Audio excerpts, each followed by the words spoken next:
నమస్కారం అందరికీ. ఇప్పుడు మనం డిగ్రీ సెకండ్ ఇయర్ వాళ్ళకి థర్డ్ సెమిస్టర్ లో బిజినెస్ స్టాటిస్టిక్స్ 1 అనే సబ్జెక్ట్ చూస్తున్నాం కదా. ప్రీవియస్ వీడియోలో మనం 1 డైమెన్షనల్ డయాగ్రామ్స్ అంటే ఏంటివి, దానికి వచ్చే ప్రాబ్లమ్స్ అంటే బార్ డయాగ్రామ్స్, పై charts, percentage bar diagrams, broken bar diagrams, multiple bar diagrams అంటే ఏంటో చూసాం కదా. సో ఇప్పుడు 2 డైమెన్షనల్ డయాగ్రామ్స్ అనేటివి ఎలా ఉంటాయి మనకి చూద్దాము. So first rectangular diagram. So rectangular diagram కి మనకి B9 లో ఎగ్జాంపుల్ 10 లో ఉంది చూడండి. సో అక్కడ మనకి ఇలా ఇచ్చినారు, జూన్ జూలైది మనకి బార్స్ అనేటివి ఇచ్చినారు. సో ఇది ఏంటిది, మనకి రెక్టాంగులర్ అంటే మనకి ఏదైతే ఈ బార్స్ అనేటివి రెక్టాంగులర్ షేప్ లో వస్తాయో సో దాన్ని రెక్టాంగులర్ డయాగ్రామ్ అని అంటాం. నెక్స్ట్ సబ్ డివైడెడ్ రెక్టాంగులర్ అంటే ఏంటిదంటే సింగిల్ రెక్టాంగిల్ లో మనకి డివైడ్ అయ్యి వస్తాయి అన్నమాట, ఏవైతే లోపల ఐటమ్స్ ఉన్నాయో అవి. Next square diagrams, circle diagrams, తర్వాత నెక్స్ట్ మనకి 3 డైమెన్షనల్ డయాగ్రామ్స్ ఉన్నాయి ఇప్పుడు నెక్స్ట్.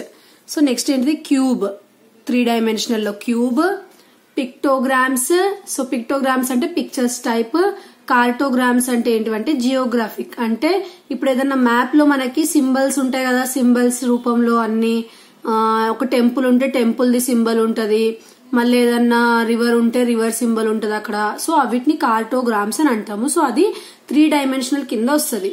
నెక్స్ట్ మనకి ఏవైతే మన క్వశ్చన్ లో ఉన్న, మన టెక్స్ట్ బుక్ లో ఉన్న ఇల్యూస్ట్రేషన్స్ ప్రకారం ఒకవేళ మనకు వాళ్ళు ఇయర్స్ ఇచ్చి 2 టైమ్స్ అంటే డబ్బా ఇచ్చిన తర్వాత పైన ఇయర్స్ ఇచ్చి కింద 2 నంబర్స్, ఫర్ సపోజ్ ఇక్కడ 1 ఇచ్చి ఇక్కడ 2, 3, 4, 5, 6, 7, 8, 9, 10 అనుకోండి.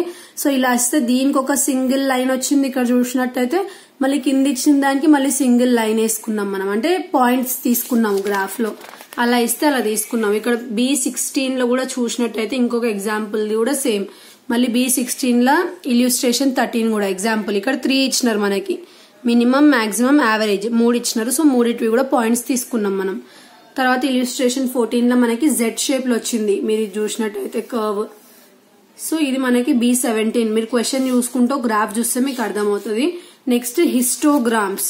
సో హిస్టోగ్రామ్స్ అనేది చాలా చాలా చాలా ఇంపార్టెంట్. సో హిస్టోగ్రామ్స్ మనకి ఎలా ఉంటాయి అని చెప్పి దానికి ప్రాబ్లమ్స్ కూడా ఉంటాయి. సో ఇక్కడ హిస్టోగ్రామ్స్ మనకి ఏవైతే వాల్యూస్ ఇచ్చినారో అవి బట్టి గ్రాఫ్ ఎలా వేసుకుంటాం అంటే అన్ని బార్స్ ని జాయిన్ చేయాలి. జాయిన్ చేసి మనం ఏం చేసుకోవాలి, లోపల ఇది ఏదైతే లైన్ ఉన్నాయో అన్నిటిని జాయిన్ చేసుకుంటూ లోపల నుంచి దీని నుంచి దీనికి దీనికి దీనికి దీనికి అన్నిటికీ జాయిన్ అయ్యేలా లైన్స్ వేసుకోవాలన్నమాట.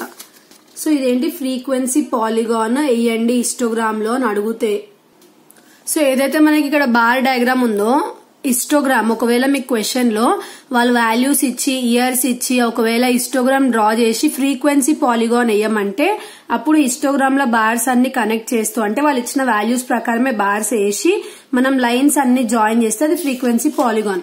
ఒకవేళ లేదు ప్లేన్ హిస్టోగ్రామ్ వేయండి ఫ్రీక్వెన్సీ పాలిగాన్ ఏం వేయకుండా అని అంటే అప్పుడు ఏం చేయాలి, ఉట్టి ఇట్లా జాయిన్ చేసుకుంటూ బార్స్ వేసుకోవాలి. ఈ లైన్ అనేది వేయకూడదు ఇంకా వాళ్ళు అడగకపోతే.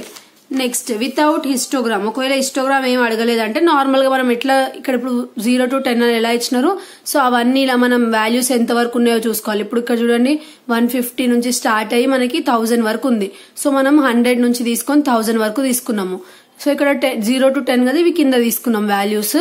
ఇప్పుడు వాళ్ళు ఇక్కడ ఏమిటి ఇచ్చిండు, 150 ఇచ్చిండు. సో మధ్యలో ఉంది, అక్కడ పాయింట్ చేసుకున్నాం. మళ్ళీ 300 ఇచ్చిండు, అక్కడ పాయింట్ చేసుకున్నా 300 దగ్గర. మళ్ళీ 500 పాయింట్ చేసుకున్నా, మళ్ళీ 800 దగ్గర, మళ్ళీ 1000 దగ్గర ఒక లైన్ గీసేసిన.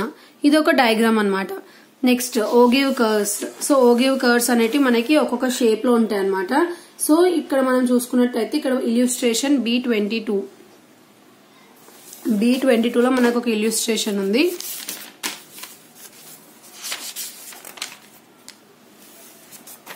సో ఇక్కడ మనకి వాళ్ళు ఏమి ఇచ్చినారు, క్వశ్చన్ లో టెలిఫోన్ కాల్స్ ఇచ్చినారు, కంపెనీస్ ఇచ్చినారు.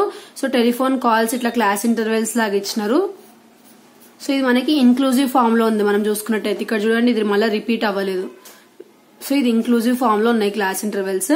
సో ఇది రాసుకున్న తర్వాత ఇప్పుడు మనకి వీళ్ళు ఎలా సాల్వ్ చేసినారో చూద్దాము. ఫస్ట్ వాళ్ళు ఇచ్చిన క్లాస్ ఇంటర్వెల్స్ యాస్టీస్ గా రాసుకున్నాము.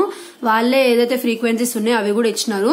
సో లెస్ దెన్ ఫామ్ లో చేస్తున్నాం అనమాట ఇక్కడ మనము. సో లెస్ దెన్ అని రాసుకొని ఎందుకు లెస్ దెన్ లో చేస్తున్నాము అనేది చూసుకోవాలి ఇక్కడ మనం క్వశ్చన్ లో. సో ఇక్కడ మనకు వాళ్ళు క్వశ్చన్ లో ఏమని అడిగినారు, construct more than ogive less than ogive కూడా అన్నారు. So more than the less than the రెండింటిది చేస్తున్నాం అనమాట ఇక్కడ. సో లెస్ దెన్ అంటే నేను ఏం చెప్పిన, ఫస్ట్ ఏదైతే మనకి వాల్యూ ఇచ్చినారో అది వేసుకున్నాము. వేసుకున్నాక ప్లస్ చేసుకుంటూ నెక్స్ట్ ఇవన్నీ వేసుకోవాలి. అదే మోర్ దెన్ ఏం చేస్తాం, మీరు ఒకవేళ ప్రీవియస్ వీడియోలో చూస్తుంటే ఫస్ట్ యూనిట్ లోనే మనకి మోర్ దెన్ లెస్ దెన్ అనేది ఉంది. ఒకవేళ చూసుండకపోతే ఒకసారి వెళ్ళండి, అక్కడ నేను క్లియర్ గా ఎక్స్ప్లెయిన్ చేశాను. సో ఇక్కడ మోర్ దెన్ ఏం చేసినాం, నెక్స్ట్ ఈ వచ్చిన వాల్యూని ఇక్కడ తీసుకుంటూ నెక్స్ట్ మనకి ఏవైతే ఫ్రీక్వెన్సీ నంబర్స్ ఉన్నాయో లైన్ గా ఫస్ట్ 7 ని 21 ని 32 అట్లా అన్నిటిని మైనస్ చేసినాం. మోర్ దెన్ లో మైనస్ చేసినాం, లెస్ దెన్ లో యాడ్ చేసినాం. అట్లా చేసుకుంటూ ఈ వచ్చిన వాల్యూస్ ని ఈడ మనం వచ్చిన లెస్ దెన్ లో వచ్చిన వాల్యూస్ ని మళ్ళీ ఈడ మోర్ దెన్ లో వచ్చిన వాల్యూస్ ని మొత్తం ని కలిపి 2 టైమ్స్ గా మనం ఏం చేసినాం, ఇట్లా లైన్స్ గా గీసుకున్నాము. సో ఇది మనకి ఒక ఓగివ్ కర్వ్ అనేది వచ్చిందనమాట. నెక్స్ట్ ఇవన్నీ మనకి హిస్టోగ్రామ్స్. ఇట్లా మీకు డయాగ్రామ్ గా అనిపించిందంటే హిస్టోగ్రామ్ విత్ ఫ్రీక్వెన్సీ పాలిగాన్ అనమాట.